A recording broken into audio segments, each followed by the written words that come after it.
सूबे और योगी सरकार में अपराधियों के हौसले पस्त और कानून व्यवस्था दुरुस्त होने के दावे झूठे साबित होते नजर आ रहे हैं, क्योंकि शांतिपूर्ण चल रहे शादी समारोह में कुछ दबंग एक महिला के साथ छेड़खानी करते हैं, जिसका विरोध करने पर महिला के पति और दूल्हा के पिता के साथ मारपीट की जाती है। लेकिन आरोपियों की दबंगई की वीडियो समेत जिंदा सबूत होने के बावजूद पुलिस कोई कार्रवाई नहीं करती है, जिसके बाद पीड़ित स्थानीय थाना एसएसपी और आईजी कार्यालय के चक्कर काट रहे हैं, लेकिन दबंगों के खिलाफ कोई कार्रवाई नहीं हो रही है। वहीं आरोपी उल्टा पीड़ितों पर केस दर्ज करवाकर उन्हें पुलिस से प्रताड़ित करा रहे हैं।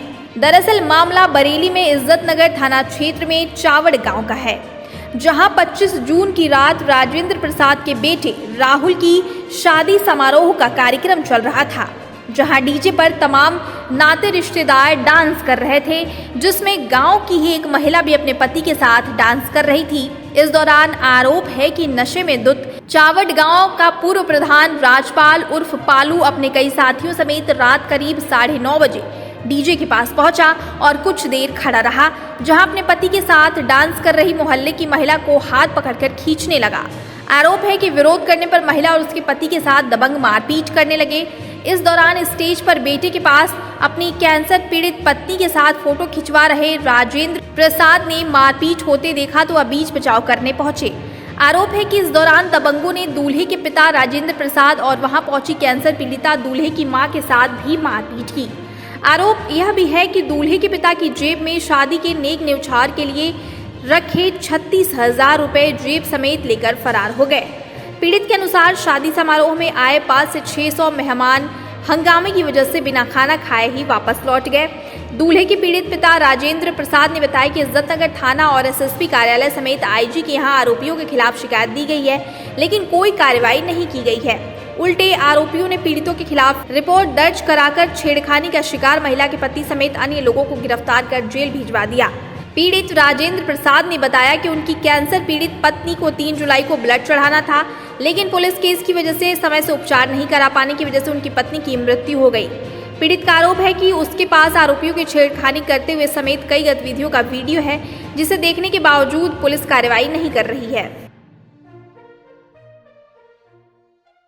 मेरे बेटे राहुल की 25 तारीख को शादी थी। 25 जून, ये जो पीछे 25 जून निकल गई है, इसी 25 को शादी थी।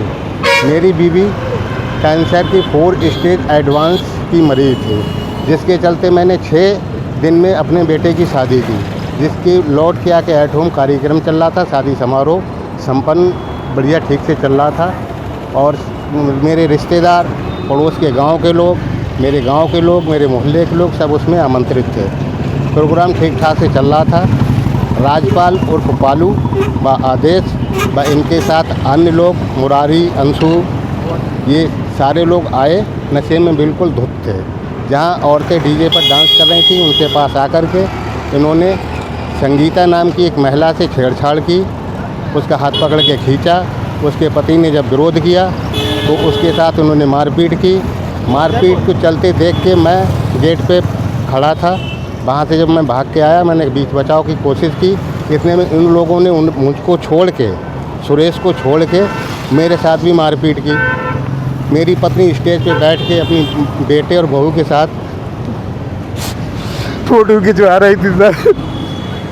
वो मुझे देख के भाग के आई तो सर उसके साथ भी इन लोगों ने मारपीट धक्का मुक्की की, जिसके चलते उसकी 5-6 दिन बाद 7 तारीख की सुबह 4 बजे सर डेथ हो गई। और मेरे खिलाफ उन लोगों ने षड्यंत्र रच के एसएसपी ऑफिस से आदेश करा के झूठा मुकदमा लिखवा दिया, जिसके चलते मेरे सारे परिवार के लोग उसमें नामजद हैं। सब लोग हम दबिश की चक्कर में भाग गए। पुलिस आप इस प्रकरण में पूरे थाने में गए थे? आप इस थाने में गए, आपने शिकायत दर्ज करवाई? सर हम जैसे ही वहाँ मतलब मारपीट हुई, उसके करीब लगभग 11 साढ़े 11 बजे थाने पहुँचे। थाने जा कर के वहाँ उन्होंने हमको मेडिकल के लिए, एक होमगार्ड के साथ मेडिकल के लिए डिस्ट्रिक्ट हॉस्पिटल भेज दिया। वहाँ हमारा मेडिकल हुआ। मेडिकल लेके जब हम थाने आए और अपनी तहरीर दी, मेडिकल दिया, तो थाने वालों ने कह दिया कि सुबह हम इसकी जांच करके उसके बाद बात करेंगे। सुबह हम थाने फिर गए बुलाया थाने, तो उन्होंने वो हमारे ऊपर फैसले का दबाव बनाने लगे कि फैसला कर लो, फैसला कर लो। फैसला करने की वजह से उन्होंने मुकदमा लिख दिया हमारे ऊपर। उसके चलते हम एसएसपी ऑफिस गए। कितनी बार जा चुके हैं सर? एसएसपी ऑफिस सर 2 बार गए थे।